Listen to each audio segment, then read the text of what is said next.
If you are an aspiring housing developer, this is the guide for you. Follow these steps and you are on your way to develop your first housing project. 1. You will have to apply for a developer's license if you are developing more than 4 units of houses. Before applying for a developer's license, it is necessary for you to first apply development order and building plan from the local authorities. 2. The advertisement and sales permit is required as well prior to commencing advertising activities and selling your project. 3. Applications for these licenses and permit can now be done online at www.bless.gov.my. You can refer to the online guide available at the Jabatan Perumahan Negara JPN's official online portal at http://ehome.kpkt.gov.my on the procedures to do so. 4.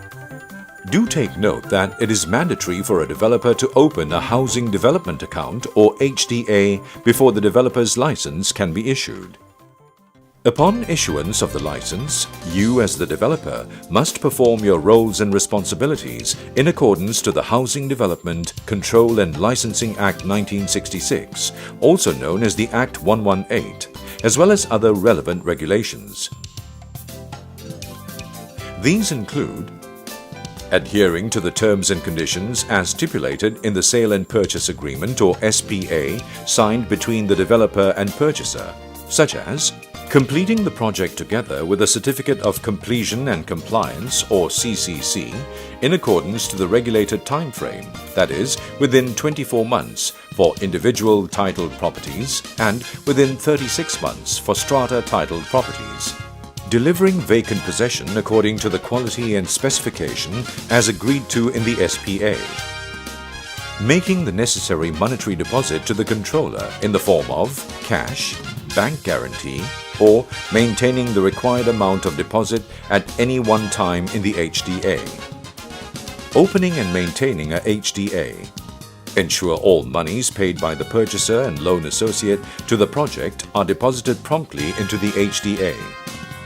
Ensure the monies in the HDA are only used for permitted activities relating to the said housing development project.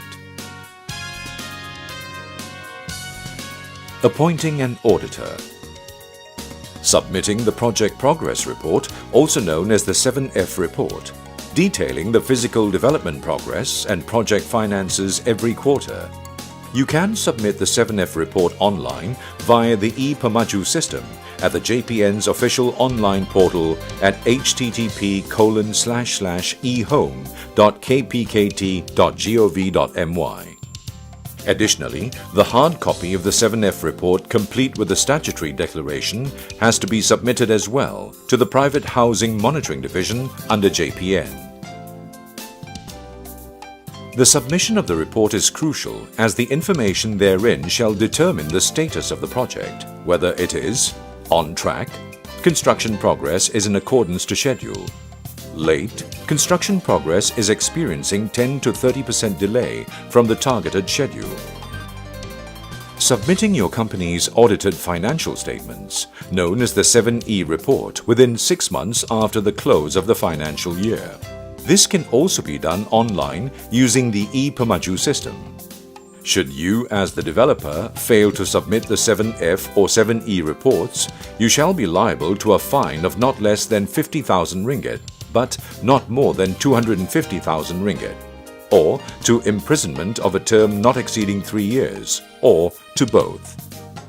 Any housing developer who is in contravention of the Sub-Regulation 51A, non-compliance according to the advertisement and sales permit as approved by the controller, and Sub-Regulation 61, non-compliance with the detailed information which is required to be included into the advertisement, can be compounded 4,000 ringgit for each particular information. Failure to settle the compound under the Sub-Regulation 51A and 61 shall be prosecuted and upon conviction be liable to a fine not exceeding 20,000 ringgit or to a term of imprisonment not exceeding 5 years or to both. Any housing developer who undertakes a housing development project without having been duly licensed issued under Section 5 of the Act 118. The developer who is in contravention of the provision of Section 5 shall be prosecuted and upon conviction be liable to a fine, which shall not be less than 250,000 ringgit, but which shall not exceed 500,000 ringgit, or to imprisonment for a term not exceeding 5 years, or to both.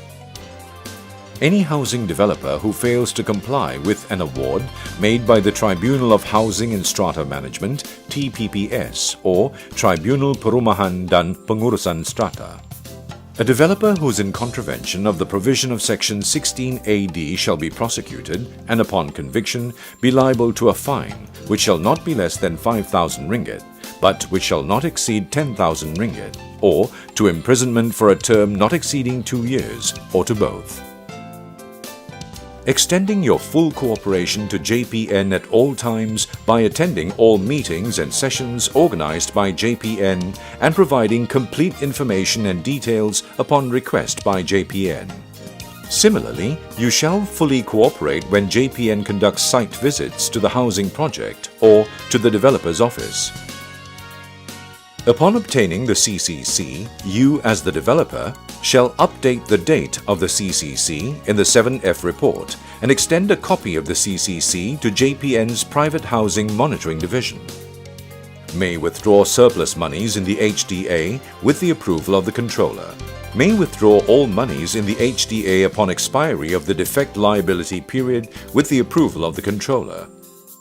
Alright, having completed this general guide, you now have a basic understanding and awareness of the regulations pertaining to housing development activities.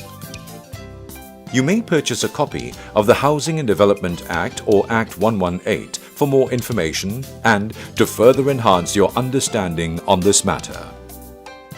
Alternatively, if you have any further queries, please visit http://ehome.kpkt.gov.my or set a meeting with our JPN officials who will be more than happy to assist you.